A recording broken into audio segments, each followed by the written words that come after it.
Yeah, he's leaving off the whole bit that part is completely unexpected. I was supposed to only do like a fucking 10-minute thing, and then it was like, oh, this shit canceled, and I had a drunk call me at 11 o'clock on Sunday going, you're headlining!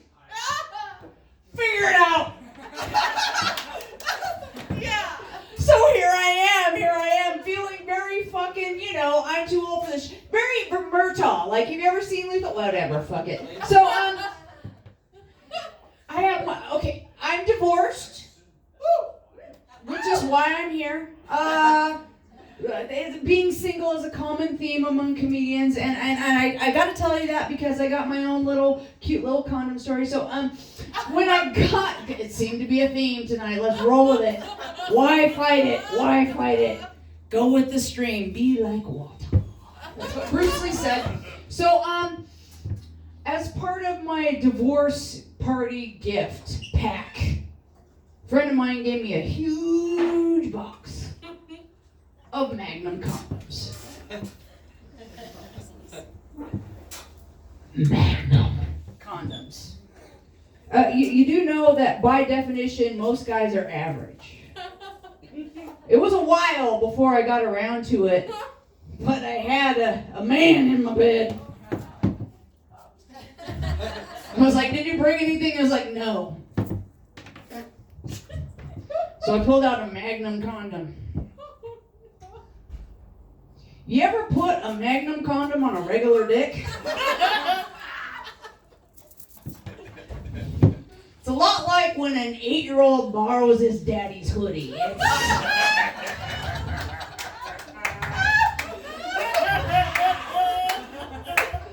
Same fucking look.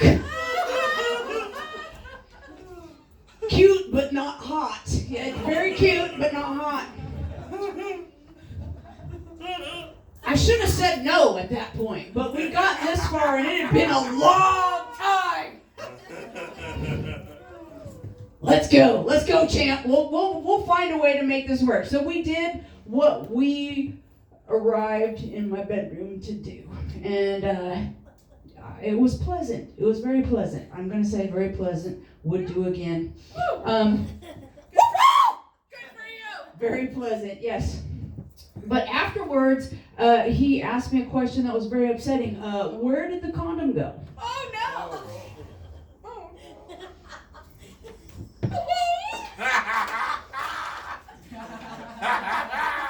Check under the pillow.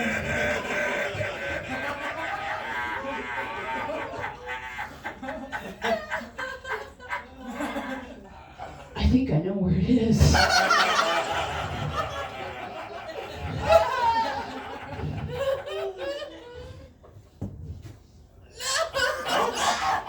It was pretty slippery. I could just feel the rim, just a really, really, really jizz lubricated rim.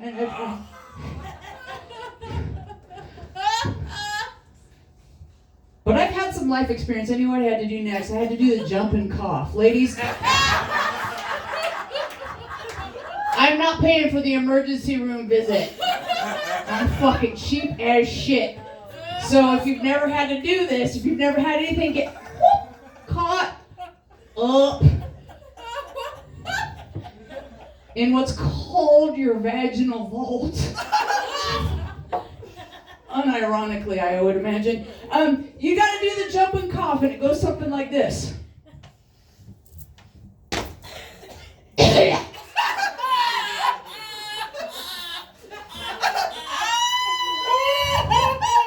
Nope, gotta try this again. Here we go.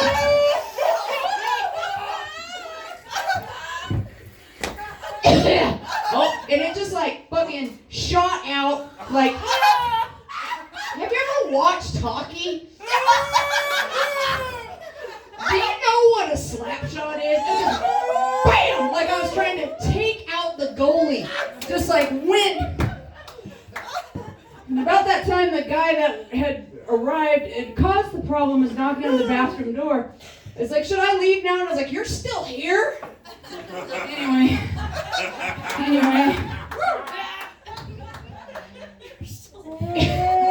Anybody in here ever take antidepressants? Duh, there's a bunch of comedians. Hey, those are fun, aren't they? I'm not going to bag on antidepressants or even a specific antidepressant. I didn't get diagnosed with depression until very late in life. I have a very specific type. It's called dysthymia, which is kind of the baby cousin of depression. I don't get I just have long periods of time where I can't get out of bed effectively. And everybody all my life always said you were lazy, and I went, yeah. And then I had a doctor say, no, you have a... So I went on a couple of antidepressants. It wasn't working out. And I tried this one. The doctor was like, just give it 2 weeks, but don't look anything up. And I was like, okay. About 10 days in, I felt amazing. But I had some questions. If you've never taken psych meds, they all have some really fun side effects. Really, really amazing. So fun side effect number 1, they call it reduced sleep. I was sleeping 4 hours or less a night when I was used to 9 plus. And try to fill 20 hours a day and not lose your fucking mind. Fun side effect number 2, they call reduced appetite. I couldn't enjoy food at all. Now, don't let my size fool you. I love to throw groceries down my neck. I've been kicked out of an all-you-can-eat restaurant no less than 3 times in my adult life. You leave now! Yes, it has happened to me. But the showstopper was side effect number 3. They call it reduced libido. Oh, isn't that a cute thing to say? Reduced libido. Reduce my ass. You can't come if your life depends on it. And I know, because I spent a whole fucking day. Started out 2-finger tango. The classic. Not fancy, but typically quite effective. Nothing, not a tingle, not a sizzle, not a fizzle. Nothing, just like,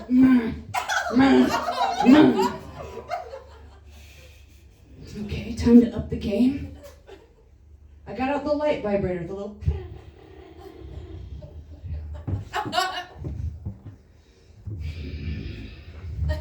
Still nothing. I finally got the big guns out. The power tool, the gas-powered Husqvarna.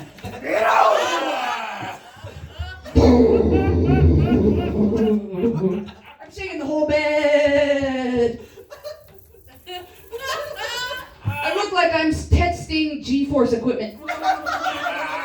Still nothing. That's when I called my doctor and said, I need to quit this. Because although I feel great, if I can't eat, and if I can't sleep, and if I can't come, there is nothing left to live for!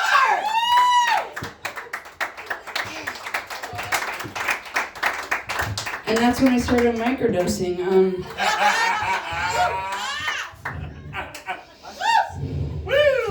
Not a lot of little old ladies in Idaho microdosing, but I'm coming up on 4 years. If you don't know what that means I take hallucinogens every single day. And in case you didn't know, there's not a lot of medical guidance on this subject. You have to fucking go on Reddit and get your fucking guidance, which is fucking sucks. You get things like, when you feel it, but you shouldn't feel it, but oh god damn it. And at the time, I had a real corporate job when I was starting this out, and I'm just like grinding up shrooms going, but here we go. And there were many a day where I'm coming up the stairway to my desk and I feel the edges sizzling and I'm like, oh, we're coming in a little hot! This is going to be a long day! But I did finally figure it out. But I did have one day in particular that I was just like, I was fighting to hold my shit together. together. I'm laughing way too loud at everything. I'm forgetting what I was doing in the middle of reading an email. But, shrooms have a 5-hour life, so that, it's halfway, about lunchtime, I was like, this is starting to fade. We're going to be okay. We're going to make it, champ. We're going to make it. We're going to make it. And then I went to eat lunch. Ooh. Only on shrooms can lunch go completely off the rails.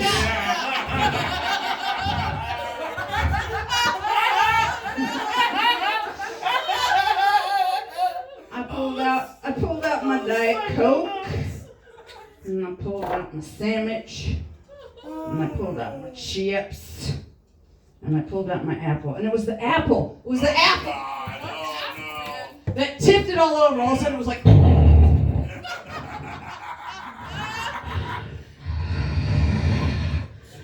An apple contains seeds. And it comes from a tree. It's a tree's reproductive organ.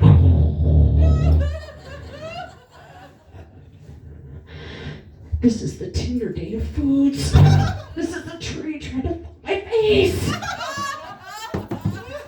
Not today, Satan. Not today.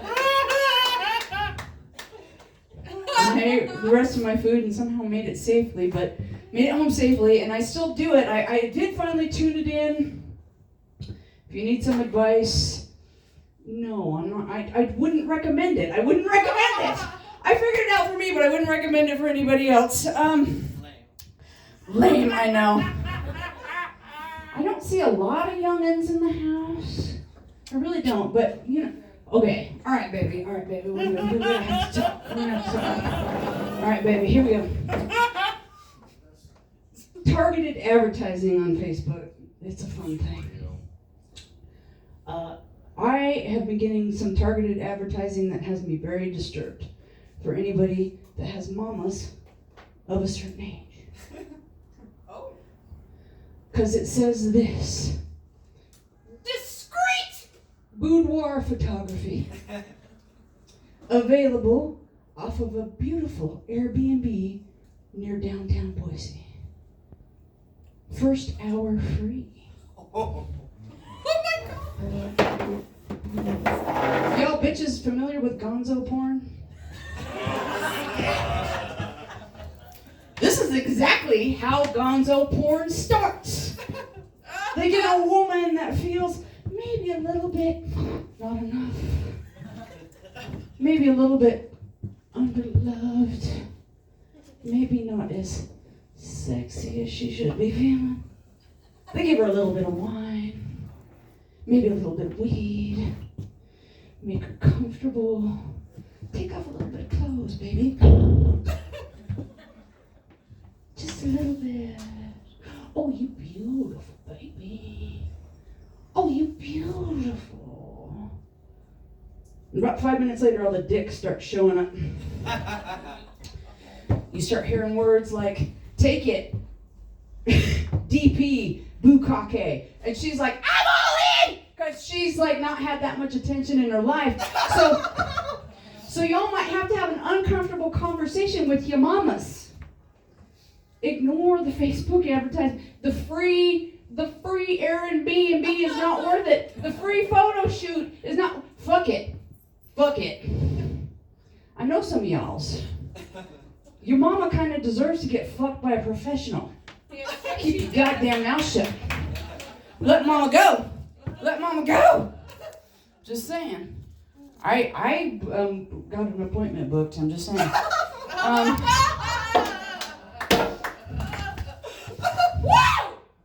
Oh yeah. I'm here for you. I'll teach him something too. You better fucking believe it.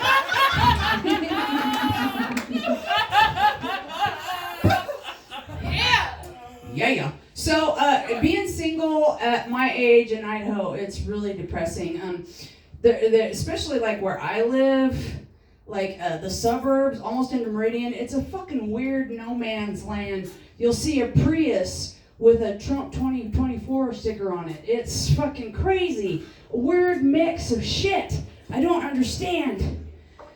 I love my guns. And I'm weird myself. I like my guns. I like all kinds of weird shit.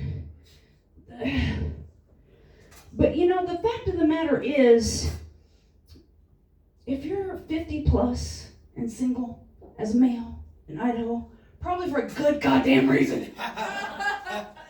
I'm just saying, if there's no pussy in your life, there's probably a good goddamn reason. It's like shopping for a jigsaw puzzle at a thrift store.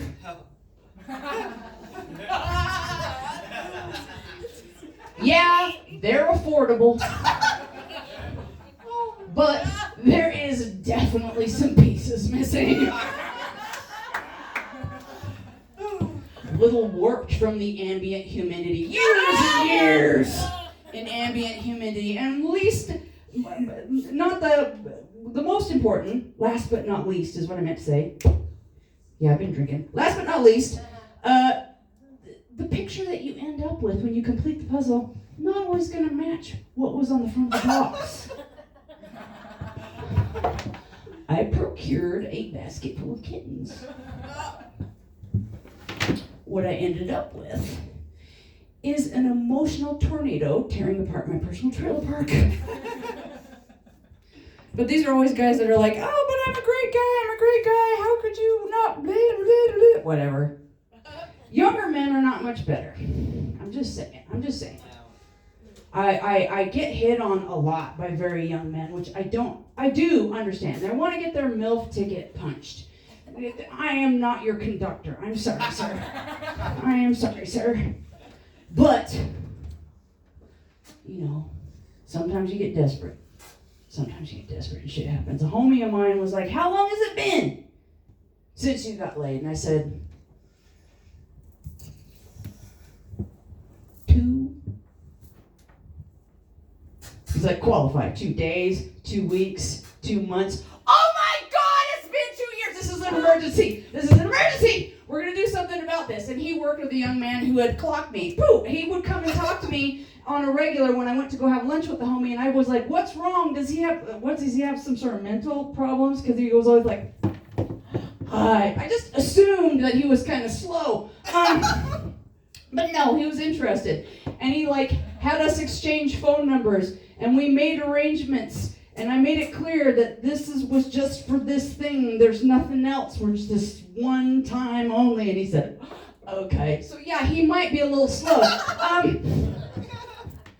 And so the day came. We made the arrangements. The day came. I had a lot of anxiety. I had a lot of nerves. You got to realize at this point, I had not been naked in front of anyone but my husband and my doctor in 18 years. So the concept of I'm going to be naked in front of this hot 24-year-old was very daunting.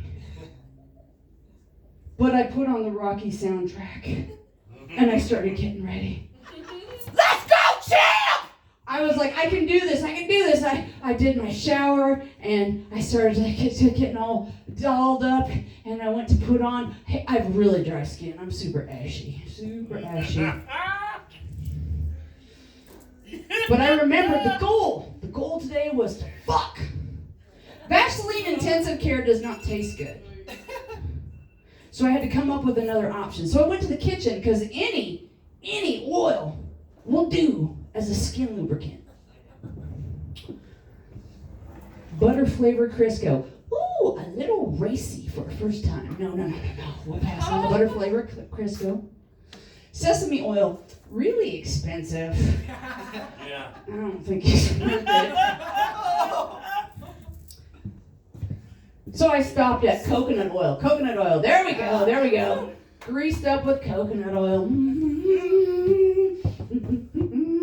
then I sat on the couch and I waited. Finally, I flung the door open. I wish I'd said something cool like, do you come here often? Or, hey, handsome. Pretty sure what I said was, hi.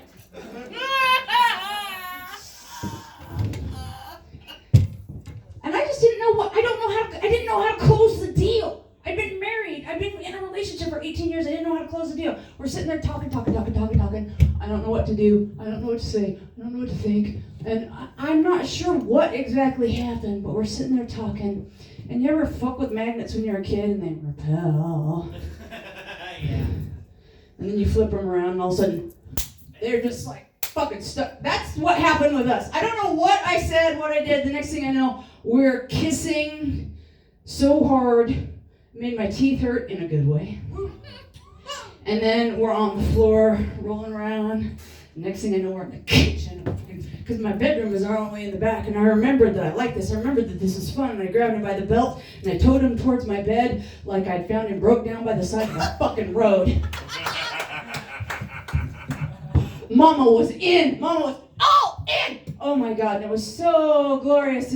And I took a shirt off and I saw that body. And I went, oh God. He was so smooth. He jumped in my bed. He did the Bruce Lee.